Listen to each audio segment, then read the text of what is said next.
नमस्कार, TV 20 news के इस बुलेटिन में आप सभी दर्शकों का स्वागत है। मैं हूं आपके साथ अशोक वर्मा। देश और प्रदेश की तमाम खबरें देखने के लिए बने रहिए हमारे साथ। अब नजर डालते हैं खबरों की तरफ।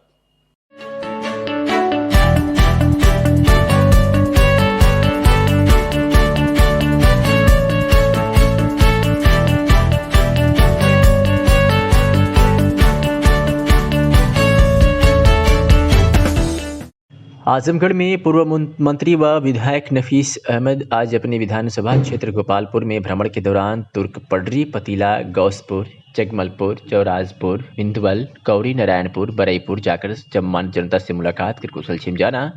जनता इसमें 2022 में समाजवादी पार्टी की सरकार बनाकर गोपालपुर व प्रदेश के विकास का मार्ग प्रशस्त करने के लिए संकल्पबद्ध है। आज विधानसभा क्षेत्र गोपालपुर में जनसंपर्क के दौरान मेगापुर जाकर सम्मानित जनता से मुलाकात कर भाजपा सरकार में दिन प्रतिदिन बढ़ती महंगाई, भ्रष्टाचार, अराजकता, नौजवानों, किसानों, पिछड़ों के साथ हो रहे अन्याय के प्रति जनता को अवगत कराया। आजमगढ़ में जिलाधिकारी के आदेश के क्रम में जिले के सभी ग्राम पंचायतों में स्वच्छता अभियान चलाया जा रहा है। जिला पंचायत राज अधिकारी की देखरेख में साफ सफाई किया जाता है। सहायक विकास अधिकारी पंचायत की देखरेख में जिले के सभी ग्राम पंचायतों में स्वच्छता अभियान चलाया जा रहा है और लोगों को जागरूक किया जाता है। संचारी रोग को देखते हुए अब सभी लोग अपने अपने ग्राम पंचायतों में साफ सफाई करते रहिए। स्वच्छ भारत मिशन के तहत जो मच्छरों का प्रकोप चल रहा है, नाली के आसपास उसमें चूना का छिड़काव किया जा रहा है, ब्लीचिंग पाउडर का छिड़काव किया जा रहा है। आज ग्राम पंचायत कोडर अजमतपुर में स्वच्छ भारत तहत नाली की सफाई किया गया। मेरा नाम गुलाब चौरसिया, सफाई कर्मचारी संगठन के तरफ से मैं ग्रामीण सफाई कर्मचारी संगठन से काम करता हूं। मैं जिला अधिकारी महोदय के आदेश क्रम में जहां जहां आदेश होता है हम लोग जाकर वहां साफ सफाई करते हैं। हमारे जिला पंचायत राज अधिकारी आदरणीय लालजी दुबे जी के निर्देश क्रम में हमारे जिला अध्यक्ष सीपी यादव के साथ हम लोग कंधे से कंधे मिला के जहाँ भी साफ सफाई का काम होता है वहाँ जा के काम करते हैं और जहाँ भी शिकायत होती है हम लोग उस जगह जाकर साफ सफाई करते हैं। आज हम लोग ग्राम पंचायत कोडर अजमतपुर में साफ सफाई कर रहे हैं। हमारे जिला अध्यक्ष सीपी यादव, मीडिया प्रभारी गुलाब चौरसिया, अभय चौहान, सुनील यादव, राम बच्चन यादव, हम लोग जो भी शिकायत मिलती है वहाँ जाके अपना कार्य को अंजाम करते हैं और लोगों को जागरूक करते कि आजमगढ़ में आगामी विधानसभा चुनाव संबंधित बैठक को लेकर डीएम की अध्यक्षता में कार्यालय में मीटिंग कराई गई, जिसमें सपा जिलाध्यक्ष हवलदार यादव, सदर विधायक व पूर्व मंत्री दुर्गा प्रसाद यादव, गोपालपुर विधायक नफीस अहमद, बूथ के सेक्टर प्रभारी सहित भारी संख्या में जनप्रतिनिधि मौजूद रहे। आइए सुनाते हैं कि जिलाधिकारी ने बैठक को लेकर क्या कुछ कहा है। लेके बैठक की गई है, राजनीतिक दलों तक क्या निर्देश दिए गए हैं और क्या आज की बैठक जो एक माननीय आयोग के जो निर्देश हैं कि सभी राजनीतिक दलों से लगातार जिला प्रशासन की, जिला निर्वाचन अधिकारी की आपस में तालमेल और बैठक होती रहनी चाहिए, उसी क्रम में आज बैठक की गई थी। और जो भी निर्देश आयोग से आए हैं कोविड को लेके निर्देश हो, चाहे जो सभा स्थल हैं उनको लेके निर्देश हों, वो सभी निर्देशों पर चर्चा की गई और साथ में वोटर लिस्ट पे भी चर्चा की गई बड़े। और साथ में एक विशेष चुनाव में एक दायित्व होता है, एक जिम्मेदारी होती है, बूथ लेवल जो अभिकर्ता बनते हैं पार्टियों की तरफ से उनकी सूची के बारे में बात की गई। कुछ राजनीतिक दलों की सूची प्राप्त हो गई, कुछों की नहीं हुई है। तो एक जो चुनाव कराने की प्रक्रिया है उसके संबंध में जो बातें हैं आपस में एक्सचेंज की गई, उनकी कुछ शंकाएँ थी वो जानी गई। कुछ वो बूथों पे राजनीतिक दलों ने कहा कि इनको संवेदनशील घोषित करना चाहिए, तो उस बारे में बात करी गई कि आपको कोई भी अगर ऐसा लगता है कि संवेदनशील आपके हिसाब से होना चाहिए तो आप वो सूची हमें दे सकते हैं, उसकी जांच करके उस पर निर्णय ले लिया जाएगा और निर्णय जो भी होगा उससे आपको अवगत करा दिया जाएगा। तो बड़ी हेल्दी बात रही और इसमें चुनाव के संबंध में सारी चीज़ें की गई। एक विशेष तौर पे सभी से अनुरोध किया गया है कि जो भी रैलियां होती हैं उसमें कोविड के प्रोटोकॉल का पालन किया जाए। जिस तरह की ओमिक्रॉन का खतरा बढ़ रहा है तो मास्क लगाना, सैनिटाइजर यूज़ करना और जो भी कोविड का प्रोटोकॉल है उसको पूरी तरह पालन करने के लिए भी सभी से अनुरोध किया गया और साथ में सभाओं की अनुमति लेने के लिए भी अनुरोध किया गया। सभी एसडीएम्स जो आरओज़ हैं जो कि अपने सभाओं की अनुमति देते हैं क्योंकि धारा 144 लगी हुई है, उनको भी निर्देश दिए गए हैं कि ससमय जो अनुमति मांगी जा रही है सभाओं की, रैलियों की या रोड शो की, जिस तरह भी आयोजन होते हैं उनकी ससमय जांच करके उनकी अनुमति भी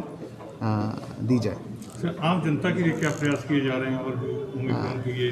देखिए, ओमिक्रॉन में हमने वो बढ़ा दी है, सैम्पलिंग हमने बढ़ा दी है और साथ में सभी से जिसमें आपके माध्यम से हम सभी को एक मैसेज भी देना चाहते हैं कि सबसे बड़ा बचाव कोविड से अगर है तो वो मास्क है, और साथ में सैनिटाइज़र यूज़ करना या हाथ धोना है, और दूरी बनाए रखें, और अनावश्यक जो है भीड़ में ना जाएं जब तक कि आपको ज़रूरत ना हो, और जा रहे हैं तो पूरी सुरक्षा के साथ जाएं।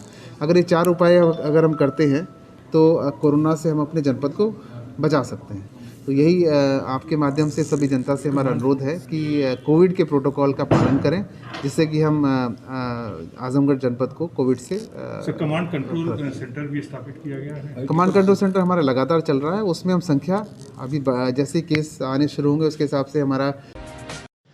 आजमगढ़ में आज इंग्लिश मीडियम प्राथमिक विद्यालय मोजरापुर शिक्षा क्षेत्र पलहनी आजमगढ़ में वार्षिकोत्सव सत्र 2021-22 का आयोजन किया गया, जिसमें विशिष्ट अतिथि के रूप में ब्लॉक कोऑर्डिनेटर भावना मिश्रा एवं मुख्य अतिथि खंड शिक्षा अधिकारी जयप्रकाश सिंह थे। कार्यक्रम का संचालन सह अध्यापका ने किया। कार्यक्रम की शुरुआत विशिष्ट अतिथि और मुख्य अतिथि एवं ग्राम प्रधान कैलाश गौतम के द्वारा मां सरस्वती के चित्र पर माल्यार्पण और दीप प्रज्वलन के साथ हुआ। स्वागत गीत में संध्या चौरसिया सह अध्यापिका के द्वारा प्रस्तुत किया गया। मुख्य अतिथियों का स्वागत व माल्यार्पण प्रधानाध्यापिका शमा शाहीन के द्वारा किया गया। कार्यक्रम की अध्यक्षता प्रभा राय वरिष्ठ अध्यापक के द्वारा की गई। कार्यक्रम में रामकथा का मंचन कक्षा 4 के बच्चों द्वारा किया गया, जिसमें 5 सौर्य, कान्हा और पायल ने हिस्सा लिया। कक्षा 5 की बच्चों द्वारा तेरी मिट्टी में मिल जावा का प्रस्तुतिकरण किया गया। बच्चों ने बहुत अनमोल व रोचक कार्यक्रम प्रस्तुत किए, जिनमें कजरी, चंदा चमके चमचम, ढोलना व तीसरी हंसी खुशी विशेष आकर्षण थे। गणमान्य अतिथियों व अभिभावकों द्वारा बच्चों के कार्यक्रम की भूरी भूरी प्रशंसा की गई। सभी ने बच्चों को उत्कृष्ट कार्यक्रम के लिए पुरस्कृत किया। कार्यक्रम में जंग बहादुर सिंह, सुधीर सिंह, अवधराज सिंह सहित तमाम लोग उपस्थित रहे। आज अंग्रेजी मीडियम प्राथमिक विद्यालय मोजरापुर का सत्र 2021-22 का वार्षिकोत्सव संपन्न हुआ, जिसमें मुख्य अतिथि के रूप में श्री जयप्रकाश सिंह बीईओ और विशिष्ट अतिथि के रूप में श्रीमती भावना मिश्रा ब्लॉक कोऑर्डिनेटर उपस्थित रहे, और तमाम न्याय पंचायत के सभी अध्यापक, हमारा पूरा स्टाफ और विद्यालय से पढ़ने वाले बच्चों के अभिभावक सभी उपस्थित रहे। सभी ने प्रोग्राम का आनंद लिया और बच्चों को पुरस्कृत किया। बच्चों ने इसमें तमाम तरह के प्रोग्राम किए, जिसमें तेरी मिट्टी में मिल जावा, श्री राम कथा आयोजन कक्षा 4 के बच्चों के द्वारा, कक्षा 5 के बच्चों के द्वारा ढोलना, और कक्षा 3 के बच्चों के द्वारा जिंगल बेल, चम चम चम के चंदा, और तमाम प्रोग्राम जो बच्चों ने किए वो सभी प्रोग्राम बहुत सराहनीय रहे, और सभी अभिभावकों ने और गणमान्य अतिथियों ने उसकी भूरी भूरी प्रशंसा की और बच्चों को तमाम तरह के पुरस्कार दिए। विद्यालय परिवार इन सभी लोगों के लिए हार्दिक आभार प्रकट करता है, जिन्होंने अपना महत्वपूर्ण समय हमारे विद्यालय परिवार को दिया और हमारा यह वार्षिकोत्सव इतनी अच्छी तरह से संपन्न हुआ। आज हमारे विद्यालय अंग्रेजी मीडियम इंग्लिश मीडियम प्राथमिक विद्यालय मोजरापुर में सांस्कृतिक कार्यक्रम वार्षिक उत्सव मनाया गया करके हुए। यहाँ पर मुख्य अतिथि श्री खंड शिक्षा अधिकारी जयप्रकाश सिंह उपस्थित रहे और उन्होंने बच्चों के कार्यक्रम की बहुत सराहना की, और सभी लोग भी जो हमारे न्याय पंचायत के अध्यापक और बच्चे हमारे और सभी लोग जो यहाँ पे आए हैं उनका बहुत बहुत आभार है कि उन्होंने आकर इस कार्यक्रम में प्रतिभाग किया। 20 सेकंड और बाकी, थोड़ा सा कुछ और प्रतिभाग किया। यहाँ पर आकर उन्होंने प्रतिभाग किया। बच्चों को तमाम तरह के मिठाइयाँ और गिफ्ट भी बांटे गए इस विद्यालय परिवार की तरफ से, और बच्चे काफ़ी उत्साहित थे और बच्चों ने ये कहा कि हम अगली बार और अच्छी तैयारी करेंगे और अच्छे से प्रोग्राम अपना वार्षिकोत्सव अगली बार और अच्छे से बनाएंगे। धन्यवाद।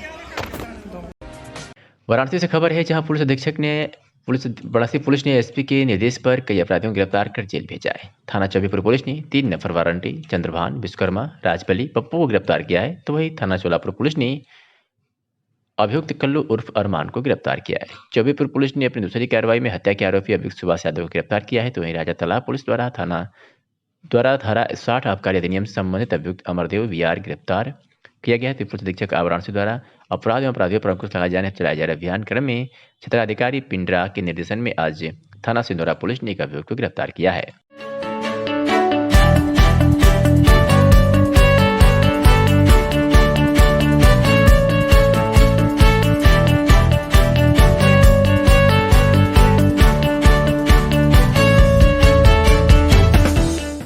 आजमगढ़ में पहुंची सपा पिछड़ा वर्ग के प्रदेश अध्यक्ष राजपाल कश्यप ने भाजपा पर जमकर निशाना साधा। बता दें कि समाजवादी पार्टी पिछड़ा वर्ग के प्रदेश अध्यक्ष व एमएलसी राजपाल कश्यप आजमगढ़ पहुंचे, जहां पार्टी कार्यालय पर पदाधिकारियों और कार्यकर्ताओं ने फूलमाला पहनाकर उनका जोरदार स्वागत किया। इस दौरान मीडिया से बातचीत में राजपाल कश्यप ने कहा कि समाजवादी पार्टी पूरे प्रदेश में भ्रमण कर पिछड़ा वर्ग सम्मेलन करा रही है। प्रदेश की जनता में अखिलेश यादव के प्रति बहुत उत्साह है। इस बार के विधानसभा चुनाव में भाजपा की ऐतिहासिक हार होने जा रही है, जबकि सपा की ऐतिहासिक जीत। योगी के राज्य में दलितों का शोषण हो रहा है। प्रदेश में कोई भी कश्यप प्रजापति व राजभर का बेटा कलेक्टर नहीं है। ऐसे में प्रदेश की जनता भाजपा व योगी के घमंड को दूर करने का काम करेगी। राजपाल कश्यप ने क्या कुछ कहा, सुनिए। चुनाव को टाल दिया जाए तो क्या समाजवादी पार्टी क्या राय है? अब हम हाई कोर्ट की किसी भी उस पर टिप्पणी नहीं करना चाहते हैं, और लेकिन हम लोग निकले हैं यात्रा पे। अब बीजेपी निकली, आदमी नहीं जुट रहा। पीडब्ल्यूडी विभाग खाली हो गया क्योंकि केवल रैलियों में पैसा लग रहा, सड़कों में पैसा नहीं लग रहा। सड़कें उखड़ जा रही क्योंकि भ्रष्टाचार चरम सीमा पे है। ये भ्रष्टाचारियों की सरकार है बीजेपी, दुराचारियों की सरकार है। इन्होंने भ्रष्टाचार की इंतहा कर दी, भगवान राम को भी नहीं छोड़ रहे हैं, इसलिए भगवान राम भी इनको बख्शने वाले नहीं हैं। भगवान राम के नाम पे ट्रस्ट बना, उसमें भी भ्रष्टाचार हो रहा है। इसलिए ये भ्रष्टाचारियों की सरकार है, घोटालेबाजों की सरकार है, जिन्होंने हमारे गांव गरीब के जो लोग थे, जब कोरोना काल चल रहा था, इन्होंने दवाइयों में घोटाला किया, मेडिकल फैसिलिटी में घोटाला किया, और लोगों को योगी जी ने लाशों के कुंभ लगवाए और नाकामी छुपाने के लिए जो उन पे कफन था वो भी नुचवाने का काम किया है। इसलिए सीएम केशव मौर्य का कहना है कि अखिलेश यादव को लाल के हसीन सपने देख रहे हैं। 14, 17, 19 और 22 में वही हादसा होने वाला है। मुंगेरी लाल के सपने, उनकी मानसिक स्थिति खराब हो गई क्योंकि वो मुख्यमंत्री बनना चाहते थे, और जनता ने, पिछड़े और दलित के लोगों ने वोट दिया था कि पिछड़ा मुख्यमंत्री बनेगा, क्योंकि बीजेपी ने कई मुख्यमंत्री बनाए थे। मौर्य का बना दिया, निषाद का बना दिया, प्रजापति का, सबको कह दिया था कि हम सरकार बनने पे मुख्यमंत्री बनाएंगे। अब मुख्यमंत्री बना दिया योगी आदित्यनाथ को, तो उनकी मानसिक स्थिति ठीक नहीं है। और बीजेपी ने कह दिया आगे भी मुख्यमंत्री मौर्य जी नहीं बनेंगे, योगी आदित्यनाथ ही बनेंगे, इसलिए उन पे कोई टिप्पणी नहीं। वो तो अपनी बहन बेटियों को नहीं बचा पा रहे हैं। मुक्ता कुशवाहा नाम की एक अभ्यर्थी थी, 69,000 शिक्षक भर्ती में जो घोटाला हुआ आरक्षण का, वो आरक्षण मांगने गई थी, योगी की पुलिस ने लाठियों से पीटने का काम किया, वो बचा नहीं पाए, ना आरक्षण दिला पाए। एक वो स्वतंत्र देव जी हैं जो अपने को कहते हैं पिछड़ों का नेता, पटेल का नेता। एक पटेल बिरादरी का कर्मचारी था सचिवालय में, उसने रिट्वीट कर दिया तो बर्खास्त कर दिया गया, योगी जी से बचा नहीं पाए। अच्छा ये बताइए, जैसे भाजपा वाले कह रहे हैं कि सपा वाले जमाखोर हैं, महंगाई रोकने के लिए इसीलिए हम लोग छापे डलवा रहे हैं, तमाम लोग पकड़े, 800 करोड़ रुपए बरामद हुए। बीजेपी के लोग डकैत है, डकैत, और दिन दहाड़े डकैती डाल रहे हैं। 1,000 रुपए का सिलेंडर करके और 100 रुपए से ऊपर करके पेट्रोल और डीजल करके, और आपको मालूम है सरसों का तेल 200 रुपए में करके, और जीएसटी और बिजली के मीटरों से, और जिस तरीके से जीएसटी और टैक्स लगा के वसूल रहे हैं, ये दिन दहाड़े डकैती डालने का काम कर रहे हैं। और किसानों की खेती, जो धान नहीं खरीदा जा रहा, आप डीएपी नहीं दे पा रहे हैं। आजमगढ़ के विकासखंड लालगंज के लालगंज इंडियन गैस सर्विस के द्वारा प्रधानमंत्री की महत्वाकांक्षी योजना उज्ज्वला योजना फेज 2 के तहत लगभग 25 लाभार्थियों को उज्ज्वला गैस कनेक्शन वितरित किया गया। इस अवसर पर लालगंज इंडियन गैस सर्विस के प्रोप्राइटर विजय सोनकर ने बताया कि प्रधानमंत्री की योजना समाज के आखिरी व्यक्ति की समस्याओं को ध्यान में रखते हुए तथा गरीब गृहिणियों के स्वास्थ्य को ध्यान में रखते हुए तथा उनके सुखमय जीवन बनाने के लिए यह योजना अत्यंत ही महत्वपूर्ण है। उन्होंने बताया कि उज्ज्वला योजना फेज 1 व उज्ज्वला योजना फेज 2 के तहत अब तक लालगंज इंडियन गैस सर्विस की तरफ से लगभग 7,000 गरीब महिलाओं को इसका लाभ देने का कार्य कर रही है। इसी क्रम में उज्ज्वला कनेक्शन मिलने वाले लाभार्थियों ने बताया कि वर्तमान समय में सरकार द्वारा मिलने वाली सभी योजनाएं प्रत्येक गरीब के लिए प्राणदायी है। मेरा नाम नीलम है और मैं सरपा की रहने वाली हूँ। आज हमें उज्ज्वला कनेक्शन मिला है और विजय सोनकर द्वारा हमको मिला है, और इसके लिए हम मोदी जी को धन्यवाद करते हैं। पुलिस अधीक्षक आजमगढ़ अनुराग आर्य, अपर पुलिस अधीक्षक यातायात सुधीर जायसवाल के आदेश के क्रम में यातायात प्रभारी कौशल पाठक के द्वारा कोहरे व रात में बिना रिफ्लेक्टर टेप के कारण होने वाली दुर्घटनाओं को रोकने के लिए ट्रैक्टर, ट्रॉली, ट्रक, बस, जीप पर बिना रिफ्लेक्टर टेप लगे वाहनों पर निःशुल्क रिफ्लेक्टर टेप लगाया गया तथा प्रवर्तन की कार्रवाई करते हुए बिना नंबर प्लेट व गलत नंबर प्लेट लगाए गए वाहन व बिना हेलमेट, सीट बेल्ट तथा मॉडिफाइड साइलेंसर लगाकर चल रहे बुलेट मोटरसाइकिलों की चेकिंग की गई। यातायात नियमों की अवहेलना करने वाले 115 वाहनों का ई चालान किया गया। जिला एकीकरण समिति के तत्वावधान में विधायक निजामाबाद आलमबदी की अध्यक्षता में विकास भवन के सभागार में इतिहासकार एवं साहित्यकार डॉक्टर परमेश्वरी लाल गुप्ता की जयंती पर विचार गोष्ठी का आयोजन किया गया। इस अवसर पर विधायक आलमबदी ने कहा कि राष्ट्रीय एकीकरण समिति जनपद में एकता भाईचारे के लिए कार्य कर रही है। उन्होंने कहा कि डॉक्टर परमेश्वरी लाल गुप्ता का जीवन परिचय पढ़ने व हम सभी लोगों को हौसला मिला है। इन्होंने कम उम्र में ही स्वतंत्रता संग्राम आंदोलन में कूद पड़े थे। इनके जीवन से हम सभी को सीख लेने की जरूरत है। अपना परिचय बताते। मैं संत प्रसाद अग्रवाल। किस संबंध में यहाँ पर जो है एक विचार गोष्ठी आयोजित की गई थी। डॉक्टर परमेश्वरी लाल गुप्त जो आजमगढ़ के रहने वाले थे, उनके जन्मदिन 24 दिसंबर सन 2021 को आज यहाँ इस प्रांगण में विचार गोष्ठी जन्मदिन पर मनाई जा रही है। क्या इसमें सुझाव? इसमें जो एक संस्था है जिला एकीकरण समिति, उस समिति द्वारा जो है ये कार्यक्रम विगत वर्षों से मनाया जा रहा है।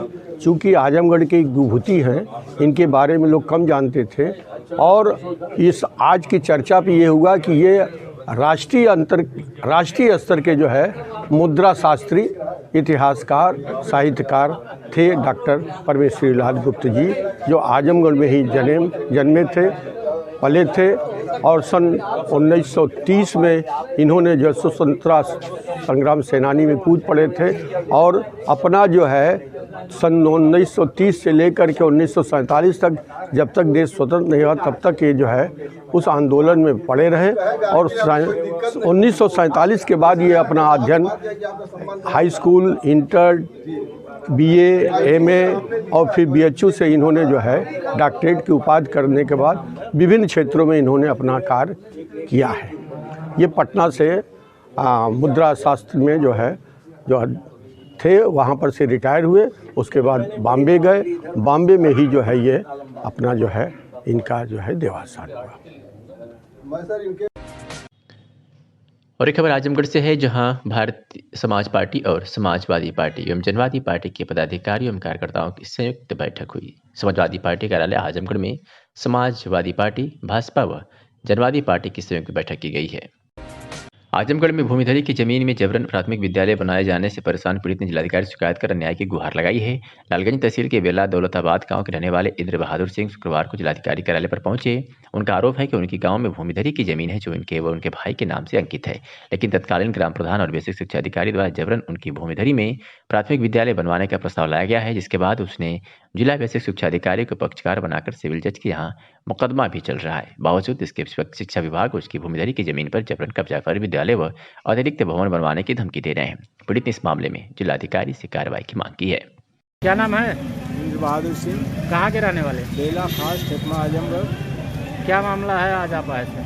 कोर्ट का मामला है। 17 साल पहले हमारा मुकदमा फैसला हुआ था, जिसमें अभी तक खाली नहीं किए लोग। इसके बाद इजरा चल रहा है, उसके बाद पुनः नया निर्माण करना चाह रहे हैं। सरकारी पैसे का दुरुपयोग करना चाह रहे हैं, बंदरबाट करके खा जाना चाह रहे हैं। क्या बना था आपके जमीन? जी, क्या बना था जमीन में आपके? प्राइमरी विद्यालय बनवाए, सरकारी बिल्डिंग। कोर्ट का आदेश है कि हटा लिया जाए, अभी तक हटाए नहीं। क्या चाहते हैं आप? हम चाह रहे हैं कि हमारा जो है नंबर खाली किया जाए, बिल्डिंग हटा के हमको न्याय मिले, कोर्ट के आदेश का पालन हो। कहाँ आप गए अब तक? तो सारी कोर्ट, सारी अदालतों में, सारे न्यायालयों में दौड़ चुके हैं। डीएम के यहाँ, एसपी के यहाँ, एसडीएम के यहाँ, तहसीलदार के यहाँ, एसओ के यहाँ, तो कोई साहब सुनता नहीं। अभी जल्दी जो है शनिवार को तहसील दिवस में गए थे, एसडीएम साहब ने एसओ वर्धा को लिखा, लेकिन चौकी इंचार्ज ठेकमा ने डांट के हमको भगा दिया। कल कहा इसका हम जो कोई अनुपालन नहीं करा पाएंगे, हमसे इस कोर्ट से क्या मतलब है। क्या चाहते हैं आप? हम चाह रहे हैं कि हमको न्याय मिले, हमारा जो है नंबर खाली हो, सरकारी बिल्डिंग हटा के अपने नंबर में बिल्डिंग बनवाएं। हमको जोतने बोलने के लिए गरीब आदमी साहब भूखों मर रहे हैं। आज आप डीएम साहब से मिले थे, क्या कहा उन्होंने? डीएम साहब ने कहा है कि अनुपालन करवाएंगे। अभी विचाराधीन भी है, आदेश किए हैं फिर एसडीएम को। अब एसडीएम देखिए क्या करते हैं साहब। उत्तर प्रदेश राज्य महिला आयोग के सदस्य संगीता तिवारी की अध्यक्षता में पुलिस लाइन के सभागार में महिला उत्पीड़न के रोकथाम एवं पीड़ित महिलाओं को त्वरित न्याय दिलाने तथा आवेदक आवेदिकाओं की सुगमता की दृष्टि से महिला जन सुनवाई का आयोजन किया गया।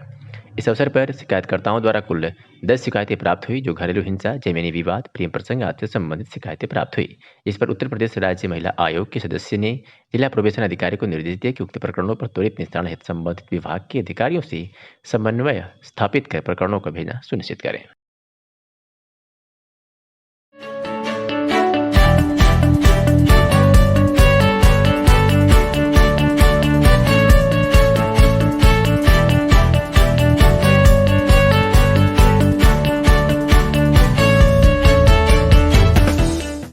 आजमगढ़ के मुबारकपुर से खबर है, जहां के समाजसेवी व स्वर्ण व्यवसायी स्वर्गीय साहबलाल सेठ की पत्नी सावित्री देवी का आज लखनऊ के एक हॉस्पिटल में उपचार के दौरान देहांत हो गया। लगभग 1 बजे 100 उनके पैतृक आवास मुबारकपुर पहुंचा, जहां हजारों लोगों ने उनके पार्थिव शरीर पर पुष्प अर्पित कर दिवंगत आत्मा की शांति हेतु ईश्वर से प्रार्थना की और परिजनों को इस दुख की घड़ी में सहन शक्ति देने के लिए प्रार्थना की। मौके पर भारी संख्या में सम्राट, नागरिक, व्यवसायी और सामाजिक कार्यकर्ता भी मौजूद रहे, जो शोक संवेदना व्यक्त करने पहुंचे थे। बता दें कि आज मऊ जनपद के दोहरी घाट में अंतिम संस्कार किया जाएगा। बलिया में पुलिस उप महानिरीक्षक आजमगढ़ द्वारा थाना सिकपुरा व थाना हल्दी का वार्षिक निरीक्षण किया गया है। इस दौरान सर्वप्रथम डीआईजी द्वारा सलामी गाद में लगे पुलिस कर्मियों का निरीक्षण किया गया। तत्पश्चात थाना परिसर का भ्रमण कर परिसर की साफ सफाई, लावारिस वाहनों व मालों का निस्तारण करने व साफ सफाई को कोट का बनाए रखने हेतु निर्देशित किया गया। थाना कार्यालय का गहनतापूर्वक निरीक्षण करते हुए रजिस्टरों, रिकॉर्डों को अद्यतित करने हेतु निर्देशित किया गया। साथ ही साथ मालखाना, बंदीगृह, भोजनालय, आरक्षी आवास, बैरकों, निर्माणाधीन बैरक की गुणवत्ता का निरीक्षण कर CCTVNS कक्ष का भी निरीक्षण किया गया। सोनभद्र में क्राइम ब्रांच व थाना रॉबर्ट्सगंज पुलिस की बड़ी कामयाबी देखने को मिली है।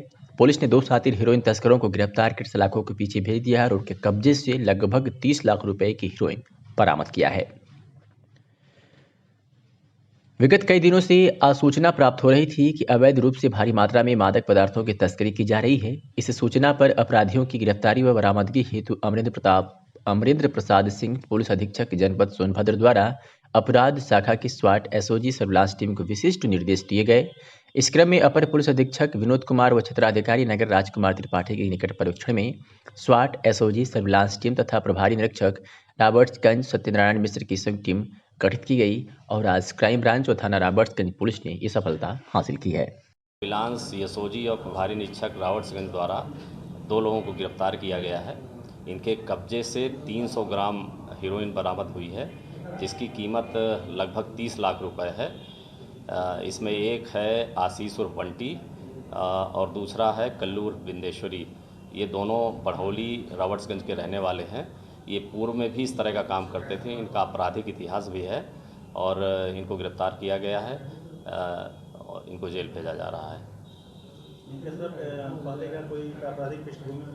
ये बंटी पूर्व में 19 में भी इसी हीरोइन तस्करी में बंद हो चुका है और ये दूसरा अभियुक्त है बिंदेश्वरी, ये भी NDPS में बंद हो चुका है और इनका आपराधिक इतिहास है और इनके संबंध में और भी जानकारी की जा रही है। और ये बड़ा काम है जो SOG स्वाट और सर्विलांस टीम के माध्यम से हुआ है, जिसमें पूरी टीम को 25,000 रुपये का इनाम भी दिया जाता है।